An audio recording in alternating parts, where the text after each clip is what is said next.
हमारे जीवन की दुर्बलताओं में एक बड़ी दुर्बलता है ईर्ष्या।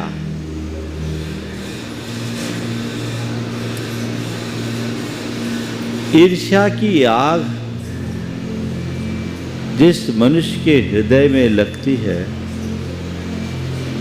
उसका चित्त हमेशा विदग्ध बना रहता है। प्रायः हर व्यक्ति किसी न किसी रूप में ईर्ष्या से पीड़ित या प्रभावित दिखता है। इस दुनिया में शायद ही ऐसा कोई व्यक्ति होगा जिसके मन में किसी के प्रति ईर्ष्या न हो अथवा जो किसी की ईर्ष्या का पात्र न बना हो। लेकिन जब भी हमारे मन में ईर्ष्या का भाव जगता है, अनेक प्रकार की मनोविकृतियां साथ साथ पनपने लगती हैं और वह हमारे जीवन की सहजता और स्वस्थता को, चित्त की प्रसन्नता और शांति को लील जाती है। सच्चे अर्थों में देखा जाए तो ईर्ष्या की आग में हमारा जीवन खाक हो जाता है, कुछ भी बचता नहीं। वह हमारी सारी क्षमताओं को समाप्त करता है। हम एक ही बात जानते हैं, आग हमेशा किसी दूसरों को जलाने के लिए जलाई जाती है। दिया सलाई किसी वस्तु को जलाने के लिए जलाई जाती है, लेकिन दिया सलाई पहले जलती है। जिसे जलाना है वो जले न जले ये कोई ज़रूरी नहीं। हमारे हृदय में जिसके प्रति भी ईर्ष्या उत्पन्न होती है उसका बिगाड़ सुधार हो ये कोई ज़रूरी नहीं। लेकिन जिसके हृदय में ईर्ष्या की आग सुलगी है उसका बिगाड़ तो 100% सुनिश्चित है। अगर साधारण तौर पर किसी व्यक्ति से कहा जाए कि भैया किसी से ईर्ष्या नहीं रखो, तो यही कहेगा भाई मेरे मन में तो किसी से किसी भी प्रकार की ईर्ष्या नहीं है, है ना? है ना? आप लोगों से भी पूछूं तो शायद यही उत्तर होगा। और मैं भी भगवान से प्रार्थना करता हूँ कि सबका जीवन ईर्ष्या मुक्त हो जाए। लेकिन मेरे मन में किसी से ईर्ष्या नहीं है, इतना कहना मेरे ईर्ष्या मुक्त होने का प्रमाण नहीं बन सकता। अगर मैं ईर्ष्या मुक्त हूँ तो मेरा जीवन ईर्ष्या के लक्षण से मुक्त तो दिखना चाहिए। अगर बीमारी के लक्षण दिखे तो आदमी को स्वस्थ माना जा सकेगा क्या? स्वस्थ वही कहलाता है जिसमें बीमारी के कोई लक्षण न हो। ईर्ष्या एक बड़ी मानसिक बीमारी है और इसके 4 लक्षण हैं। आज उन चारों लक्षणों को अपने भीतर खोजना, यदि है तो मान के चलना ये आग लग गई, अब उसे मुझे बुझाना है। और यदि नहीं है तो कोई चिंता नहीं। आज मैं आपसे ईर्ष्या के संदर्भ में 4 बातें करूँगा। ईर्ष्या के लक्षण, ईर्ष्या का कारण, ईर्ष्या का परिणाम और ईर्ष्या का निवारण। लक्षण, कारण, परिणाम और निवारण, पूरा काम हो जाएगा। सबसे पहले है ईर्ष्या का लक्षण। ये मुझे अपने भीतर देखना है, दूसरों के लिए नहीं। हम लोगों की कमजोरी ये है कि हम हमेशा औरों को टारगेट बनाते हैं, खुद को नहीं देखते। मुझे अपने आप को नापना है, किसी और को नहीं। और अपने आप को नापते समय इन 4 लक्षणों को अच्छे से समझना है। नंबर 1, किसी की प्रगति न देख पाना। नंबर 2, किसी की प्रशंसा न सह पाना। नंबर 3, अपनी अयोग्यता और अपात्रता की अनदेखी कर सामने वाले पर पक्षपात का आरोप लगाना। और नंबर 4, व्यर्थ में ही जलना कुढ़ना।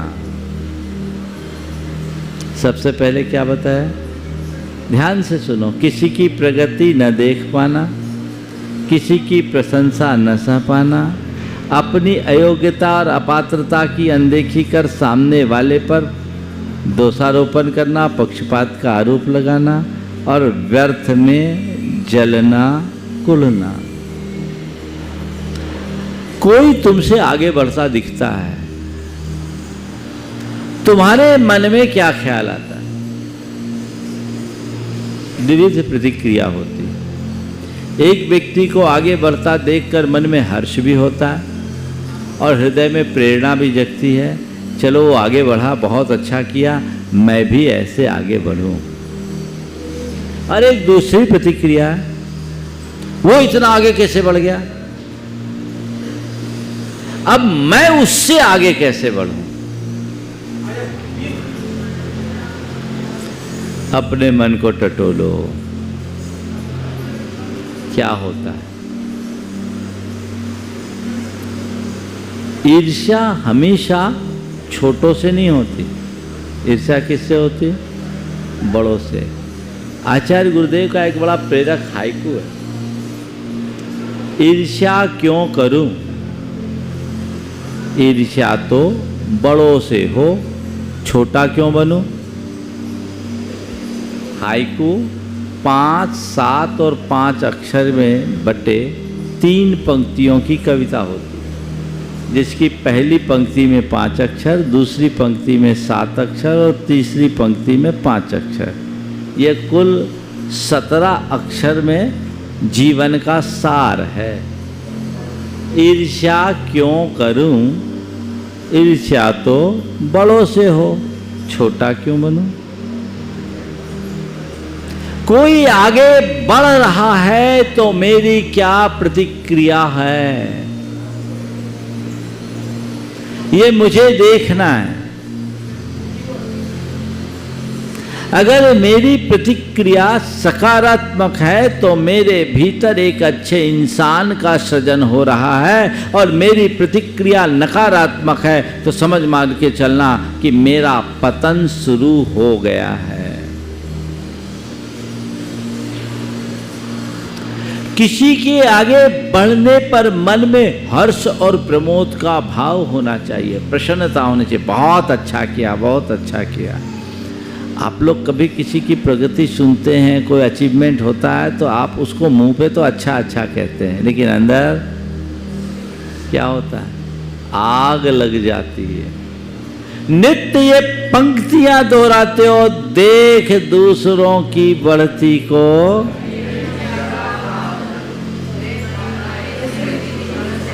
पर अंतर मन से पूछो, खासकर तब जब तुमसे छोटा तुमसे आगे बढ़ जाए।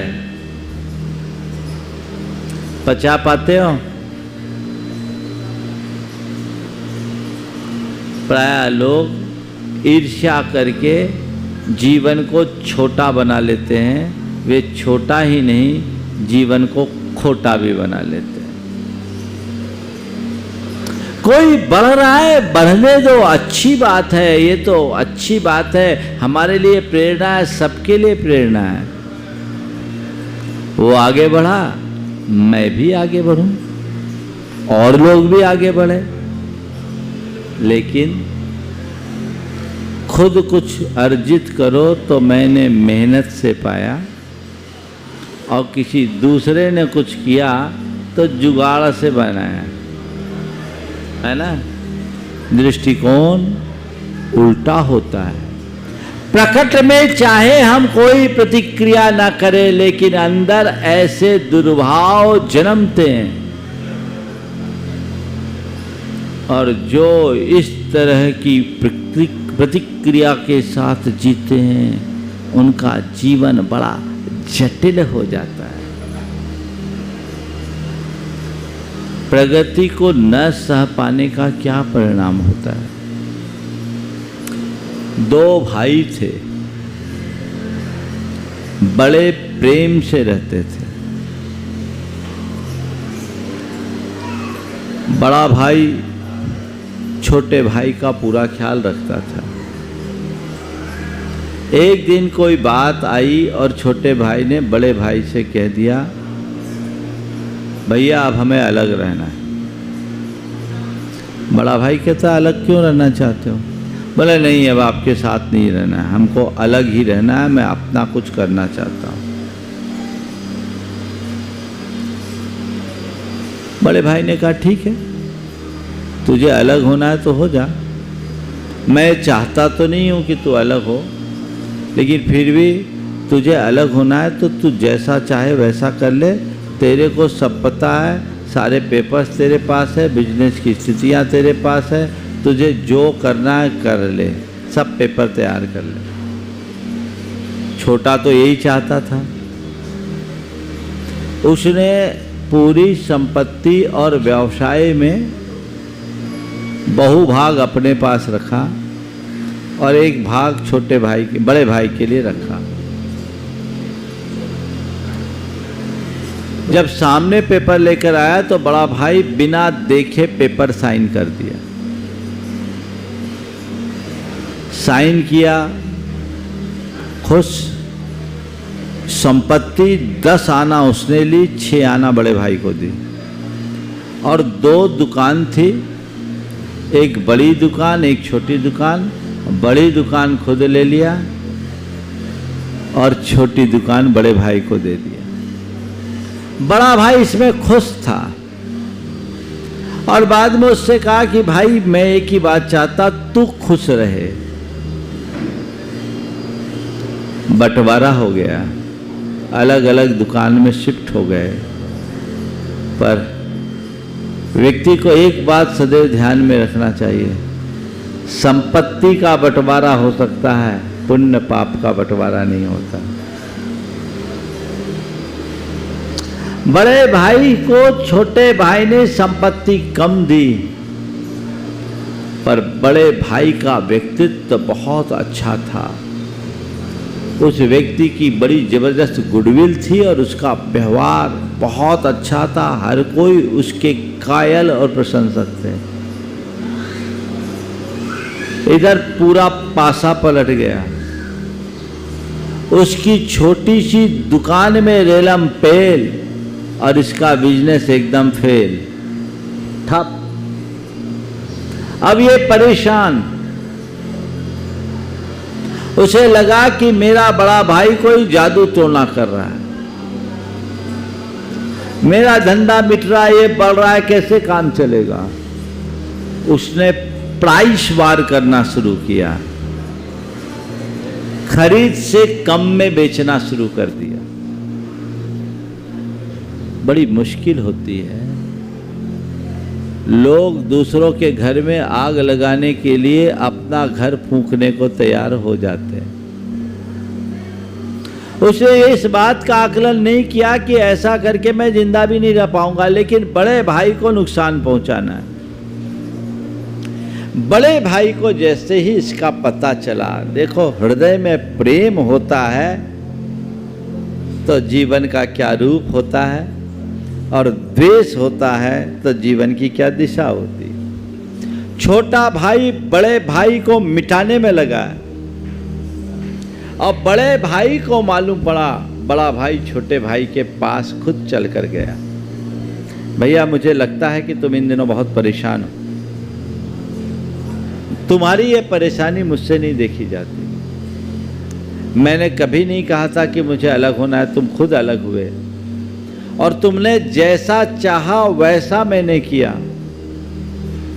पर अभी भी मैं देख रहा हूँ तुम बहुत परेशान हो और इसके लिए तुम जो रास्ता चुन रहे हो बर्बादी का रास्ता, मैं नहीं चाहता कि तुम बर्बाद हो। एक काम कर लो, यदि तुम्हें लगता है कि ये दुकान नहीं चलती वो दुकान चलती है तो तुम उस दुकान में बैठना शुरू कर दो। समझ लो वो दुकान तुम्हारी है, मैं इस दुकान पर बैठ जाता हूँ।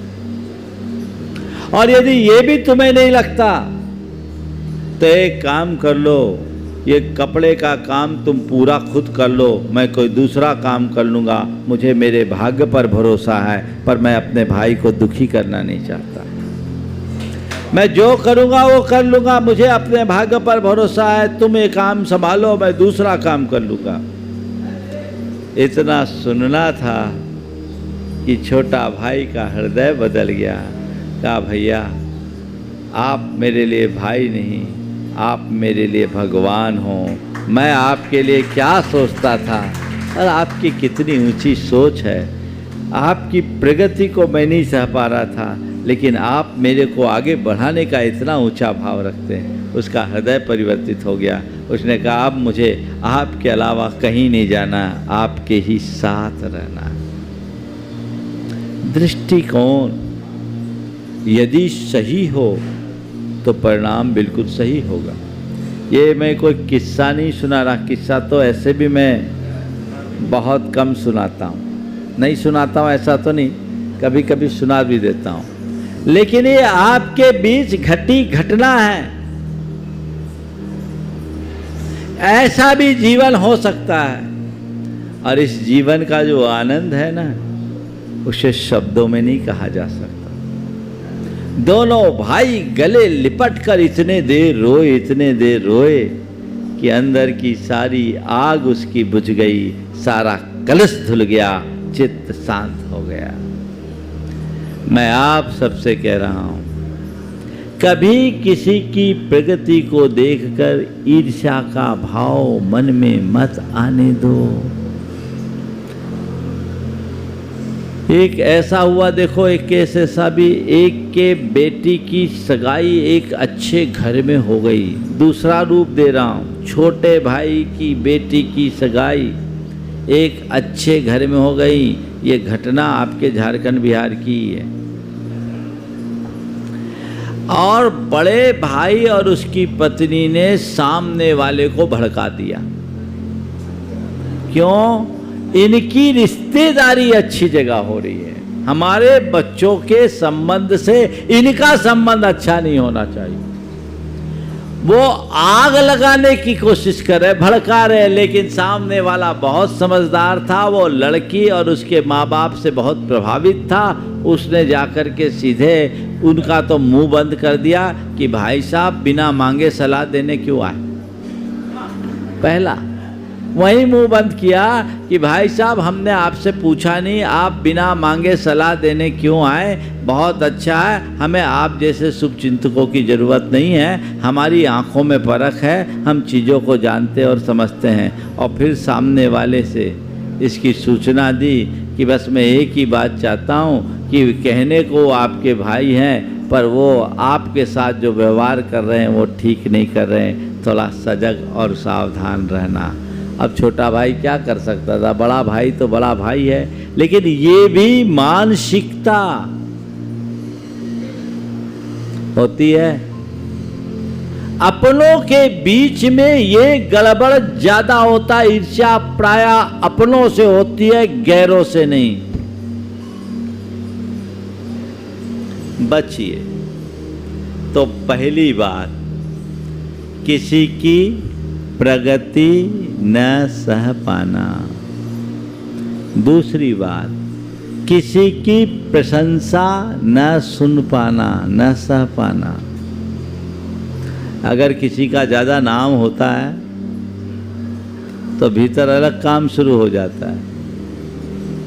अरे उसका इतना नाम हो गया, तो लोग उसको बदनाम करने का उपक्रम शुरू कर देते हैं। किसी भी तरीके से उसे नीचा दिखाने का तरकीब ढूंढना शुरू कर देते हैं। ये बहुत विकृत मानसिकता है। जिस व्यक्ति के हृदय में ईर्ष्या का भाव होगा वो इस प्रकार की उछल कूद किए बिना रहेगा ही नहीं। आप तो अपने आप को देखिए, यदि आपके सामने आपके ही परिवार के किसी सदस्य की प्रशंसा हो रही हो तो मन में क्या भाव आता है? प्रसन्नता होती है या भंगिमा बिगड़ती है?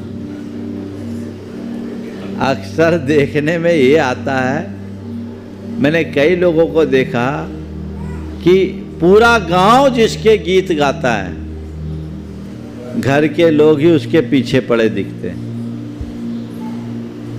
ये कहीं न कहीं हमारी छोटी मानसिकता का द्योतक है।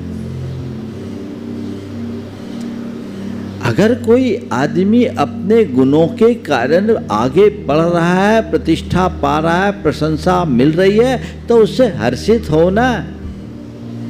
अरे तुम्हें क्या मालूम, ये सामने कुछ और है, पीछे कुछ और, ये तो सब महाराजों के सामने अपनी छवि बनाने के लिए आते हैं, इनके अंदर जाओगे तो बिठालना भी पसंद नहीं करोगे। और बताऊं, ऐसे कुछ है ना खबरी लोग, कान भरवे, हम लोगों के पास भी आ जाते हैं, हम लोगों के पास भी आ जाते हैं। हालांकि मेरे पास तो किसी की दाल गलती नहीं, क्योंकि जो दूसरों की बुराई लेके मेरे पास आता है मैं उसके नंबर उसी समय काट देता हूँ। जो भी व्यक्ति दूसरे की बुराई लेके मेरे पास आता है मैं समझ जाता हूँ ये आदमी ठीक नहीं है, ये आग लगाने वाला आदमी है, इससे सुरक्षित दूरी रखना। पर ऐसे लोग हैं, कोई थोड़ा आगे बढ़ रहा हो तो लोग उसका पत्ता साफ करने के लिए कोशिश करते हैं, और यदि हम लोग थोड़ा गुना भाग न लगाए ना तो तुम लोग तो हम लोगों को भी लपेट लो। ये बुरी हालत है, ये एक बड़ी दुर्बलता है। मैं पूछता हूं, देवरानी की प्रशंसा होने लगे और जेठानी हर्षित हो तो आनंद है, और देवरानी की प्रशंसा और जेठानी मुंह बनाए तो, या जेठानी की प्रशंसा हो देवरानी का मुंह बिगड़े तो होता क्या है? अंदर ही अंदर। ये देवरानी जेठानी तक की बात नहीं है, सामने आप लोग ही बैठे इसलिए आप लोग टारगेट बन जाती। कल से थोड़ा पीछे बैठा करो, उन लोगों को भी आगे बैठने का मौका दिया तो हिसाब बराबर रहेगा, है ना। हर व्यक्ति के अंदर इस तरह की दुर्बलताएं हावी होती है जो उसे भीतर से जकड़ती है। अगर ऐसी स्थिति है तो मान करके चलना, अंदर आग लगी हुई है जो हमारे जीवन को खाक करने वाली है। सावधान होना है। तीसरी बात, अपनी अयोग्यता या अपात्रता की अनदेखी करके सामने वाले पर पक्षपात का आरोप लगाना। अगर घर परिवार में किसी को माँ बाप के द्वारा कुछ ज़्यादा कृपा मिल रही है, स्नेह मिल रहा है, और वो उसके गुणों के कारण मिल रहा है, तो भी सामने वाला कहता है अरे ये तो उनका पक्षपात है। अरे केवल माँ बाप के ही साथ हो ऐसा नहीं, लोग तो गुरुओं के साथ भी ऐसा कर देते हैं। अगर मान लो कोई व्यक्ति का ज़्यादा योगदान, ज़्यादा भूमिका है, उस व्यक्ति के प्रति थोड़ा विशेष प्रोत्साहन हो जाए हम लोगों की तरफ से और दूसरे को थोड़ा कम मिले, तो वो अपनी अयोग्यता और अपात्रता को नहीं देखता, या वो अपनी योग्यता और पात्रता को बढ़ाने में नहीं लगता, अपितु ये कहता है अरे ये सब तो पक्षपात है, महाराज भी बड़े ही बड़ों को देखते हैं, बाकी को तो पूछते ही नहीं। होता है, ये ईर्ष्यालु की भाषा है, प्रेमी की नहीं। अगर प्रेमी होगा तो वो यही कहेगा उसको ये लाभ मिला है क्योंकि वो इसके लायक है, वो डिजर्व करता है। मैं इसका पात्र नहीं, वही सुपात्र है। एक बार ऐसा हुआ,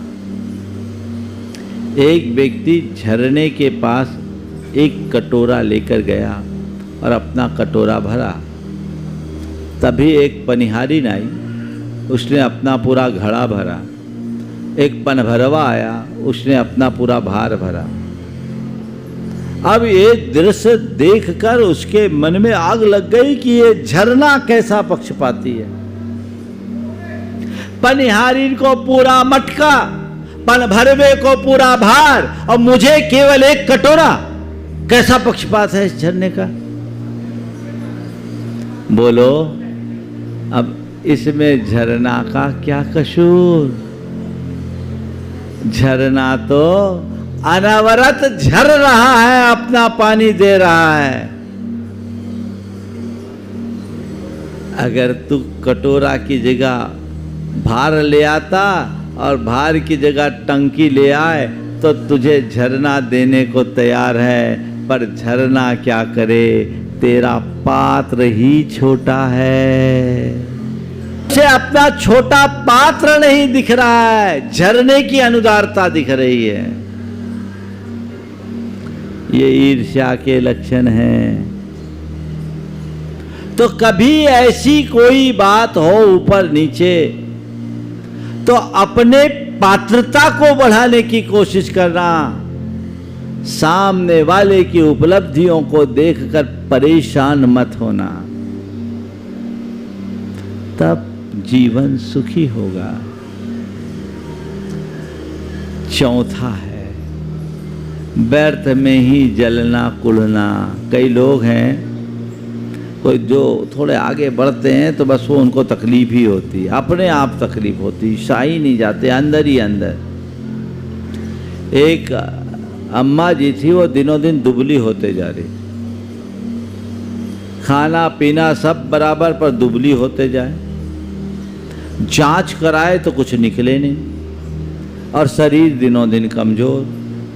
एक दिन उसके बेटे ने पूछा, अम्मा आखिर बता तुझे तकलीफ क्या है? हम सारी व्यवस्थाएं कर रहे हैं फिर भी तू दिनों दिन दुबली क्यों होते जा रही है? जांच में कुछ नहीं निकल रहा है, तेरी परेशानी क्या है? उसने कहा, क्या बताऊं बेटा, मेरी और कोई परेशानी नहीं है। पड़ोसन के घर जब मथानी चलती है ना तो लगता है कि मेरे घर छाती पर वो मथानी चल रही है। उनके घर इतना घी दूध होता है, हमारे यहाँ तो कुछ नहीं है, तो वो मथानी उसके मटके में नहीं चलती, मेरे छाती में चलती है, इसलिए मैं दुबली होते जा रही हूँ, है ना। तो कई लोग ऐसे होते जो बिना मतलब अपने आप को दुबला करते रहते हैं। ये चार तो हुए लक्षण। किसके लक्षण है? हाँ, अपने अंदर तो कोई नहीं है, यहाँ तो सब विलक्षण है। मान लो, बोलो, मान लो ना, आप लोग क्लीन चिट दे दूं कि रामगढ़ के लोग, राम लगा है, सब राम भाव में जीने वाले हैं, किसी के हृदय में कोई किसी के प्रति कोई ईर्ष्या नहीं, सब एक दूसरे के साथ प्रेम करते हैं, प्रेम के साथ जीते हैं, है ना। बजा दो, अपने लिए तो बजाना, क्या बुराई है ना। मान लो ऐसा नहीं तो फिर क्या करना है? अगर ये बीमारी है तो इसका हमें इलाज करना है। कारण, सबसे बड़ा कारण है अहमन्यता। अहमन्यता का मतलब क्या? मैं ही सब कुछ हूं। कई लोग ऐसे स्वभाव के होते हैं जो अपने आगे और किसी को कुछ गिनते ही नहीं। जो कुछ हूं सो मैं हूं और जो कुछ हो वो मेरे मार्फत हो, मेरे अलावा कुछ हो ही नहीं। और ऐसे व्यक्ति के आगे कोई बढ़ता दिखता है तो उसको आग लगती। अपने स्वभाव में इसे कभी मत पनपने दो। दूसरा कारण है अनुदारता। अनुदारता, जो व्यक्ति उदार होता है वो औरों का सत्कार करता है, और जिस व्यक्ति का चित्त अनुदार होता है उसकी सोच बड़ी संकीर्ण हो जाती है, वो किसी को सत्कार नहीं कर पाता, वो ऐसे लोगों से जलता है। अपने चित्त को यदि हम उदार बनाएं तो इससे बचा जा सकता है। तीसरी बात है असहिष्णुता, सह ना पाना। अपने अंदर सहिष्णुता की वृत्ति बनाएं तो अपने जीवन को आगे बढ़ाएंगे। और चौथा कारण है ओछी मानसिकता। जो अहमन्य होते हैं, जो अनुदार होते हैं, जो असहिष्णु होते हैं, जो ओछी मानसिकता से ग्रसित होते हैं, उनके हृदय में ईर्ष्या धधकती रहती है। इससे बचें, क्योंकि इसका परिणाम भयावह है। ईर्ष्या का कारण है घृणा, ईर्ष्या का कारण है हिंसा, ईर्ष्या का कारण है वैर, और ईर्ष्या का कारण है विध्वंस। ईर्ष्या के परिणाम स्वरूप घृणा होती है। जहां ईर्ष्या होगी वहां घृणा होगी, हिंसा होगी, बैर होगा, विध्वंस होगा। इससे अपने आप को बाहर निकालिए। अब कैसे बाहर निकालें, इसकी चर्चा करके मैं चौथी बात पर आ रहा हूं, क्योंकि मुझे तय समय में बात पूरी करना है। और आप लोग बहुत समझदार हैं, ईर्ष्या के बारे में ज़्यादा बताने की ज़रूरत नहीं, क्योंकि आप सबको उसका अच्छा अनुभव है ना, है ना। हम किससे कितना प्रेम करते हैं सबको पता है। जिनके साथ हम प्रेम दिखाते हैं ना, उनके प्रति भी हमारा कितना प्रेम है मालूम है। एक बार एक दंपति दोनों चले जा रहे थे, रास्ते में एक चमत्कारी कुआं दिखा। उसमें बोर्ड लिखा था, इस कुएं में झांकते ही मनोकामना पूरी हो जाती, मनोकामना पूरी हो जाती। पहले पति झांका और अपनी मनोकामना की, उसके बाद पत्नी झांकी, वो कुछ ज़्यादा झुक गई, धड़ाम से कुएं में गिर गई। पत्नी झांकी, वो कुछ ज़्यादा झुक गई, धड़ाम से गिर गई। उसने कहा, हे भगवान, मुझे थोड़ी पता था कि इतनी जल्दी मनोकामना पूरी होगी, है ना। ये वास्तविकता है ना। ये तुम्हारी हकीकत है। ऊपर दिखते कुछ हो, अंदर कुछ हो। फोटो सबकी चमकदार है, एक्सरे सबका बिगड़ा हुआ है ना। सब अस्वस्थ है। इससे बचने के 4 उपाय हैं। अगर आप अपने आप को ईर्ष्या से बचाना चाहते हैं तो सबसे पहली बात, सकारात्मक सोचिए। क्या सोचिए? कोई आगे बढ़ गया, वो कैसे बढ़ गया, ये नकारात्मक प्रतिक्रिया है। अरे उसने अच्छा एफर्ट किया, उस जैसी मैं भी करूं तो आगे बढ़ूंगा। किसी को आगे बढ़ता देखकर आप प्रेरणा भी पा सकते हैं और आप उससे जल भी सकते हैं। हमारे शास्त्रों में एक उल्लेख आता है, देवों में सम्यक दर्शन के कारणों में एक कारण है देवर्धि दर्शन। देवर्धि दर्शन क्या है? सभी देवताओं के पास एक सा वैभव नहीं होता, तो ज़्यादातर क्या होता है, अल्प वैभव वाले देव अपने से अधिक वैभव वाले देवों को देखकर जलते कुढ़ते रहते हैं, पूरे जीवन दुखी बने रहते हैं। लेकिन जिनकी होनहार अच्छी होती है, ऐसे कुछ देवता अपने से अधिक वैभव वाले देवों को देखकर अपना अंतर निरीक्षण करते हैं और सोचते हाय मैंने सही मार्ग नहीं अपनाया, मैंने धर्म को नहीं अपनाया, मैंने सच्चे मार्ग को नहीं अपनाया, इसलिए आज मैं इस दुर्दशा को प्राप्त कर रहा हूँ। यदि मैं भोगों से विरक्त होकर धर्म को अपनाया होता तो इनसे भी आगे बढ़ गया होता। और यही प्रेरणा उनके हृदय को बदल देती है और सम्यक दर्शन बन जाता है। कोई आगे बढ़ गया, वो कैसे बढ़ गया, ये नकारात्मक दृष्टि है। वो बढ़ गया, मैं रह गया, क्योंकि मैंने अपना 100% प्रयास नहीं किया। मुझे अब और करना है, और करना है, और करना है। ऐसी सोच रखिए, आप आगे बढ़ोगे। आपके हृदय में किसी के प्रति ईर्ष्या का भाव नहीं जगेगा। दूसरी बात, ईर्ष्या से अगर अपने आप को बचाना चाहते हो तो हमेशा अपनी लाइन लंबी करने की कोशिश कीजिए, दूसरों की लाइन छोटी करने में शक्ति न लगाएं। अपनी लाइन लंबी करने का मतलब हमें केवल अपने लक्ष्य को देखना है, दूसरे की तरफ नहीं देखना।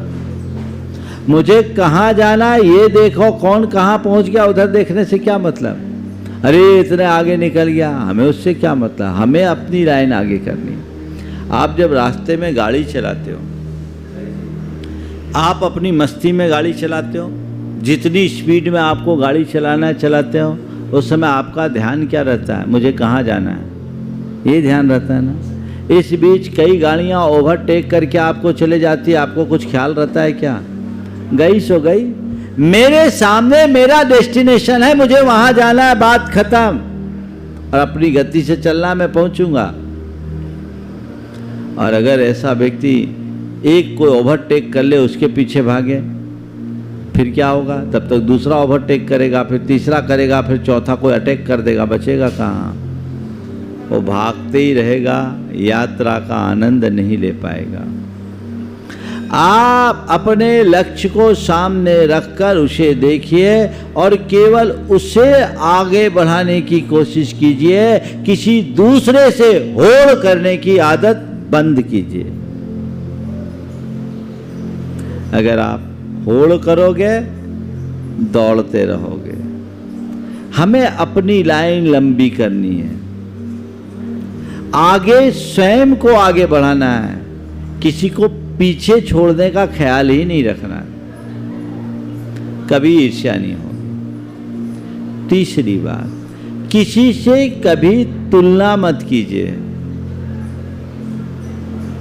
जब लोग कंपैरिजन करते हैं ना, तो कंपटीशन के भाव आते हैं।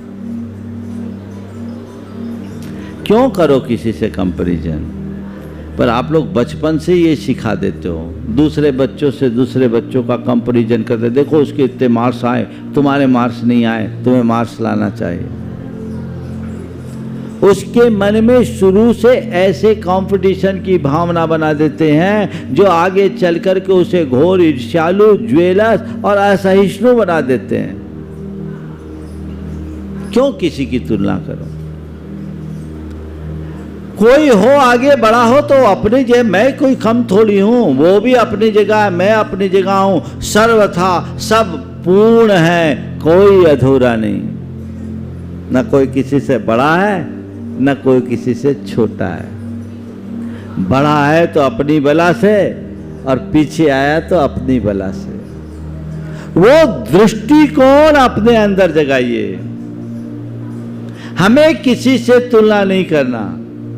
यदि कोई तुलना करे भी तो कंपटीशन के लिए नहीं, कॉम्बिनेशन के लिए करे। तालमेल बनाकर अपने आप को आगे बढ़ाने की बात रखो,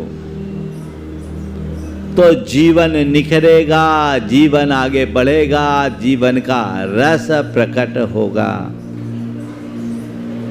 ये दृष्टि होनी चाहिए। और चौथी बात, प्रशंसा करने की आदत डालिए। आप घर परिवार में, आपने जीवन व्यवहार में जो आपके संपर्क में हैं, यदि उनका कोई भी योगदान हो, उन्हें उनकी प्रशंसा करते हो, उन्हें धन्यवाद देते हो, तो आपका पारस्परिक प्रेम बढ़ता है, परगुण सहिष्णु वृत्ति जगती है, ईर्ष्या का भाव समाप्त होता है। लेकिन आप लोग बड़े कंजूस हो, है ना, इस मामले में कभी जल्दी किसी की प्रशंसा करने का जी नहीं होता। और ये बताओ, जिस जगह किसी से प्रशंसा की अपेक्षा हो और वो एक शब्द ना बोले तो क्या फील होता है? हाँ, बुरा लगता है ना? हाँ, अरे नए कपड़े पहन के आए, ऐसा जो किसी के पास नहीं, किसी का ध्यान ही नहीं जा रहा, किसी ने देखा पर एक शब्द नहीं बोला, बताओ, वो कपड़े पहनने का सुख गया, वो उसके अंदर विकृतियां जन्म देता है। यदि दो शब्द हम किसी के लिए वक्त पर प्रशंसा के प्रकट कर दे तो हमारा क्या घटेगा? बोलो, घटेगा? घटेगा कि बढ़ेगा?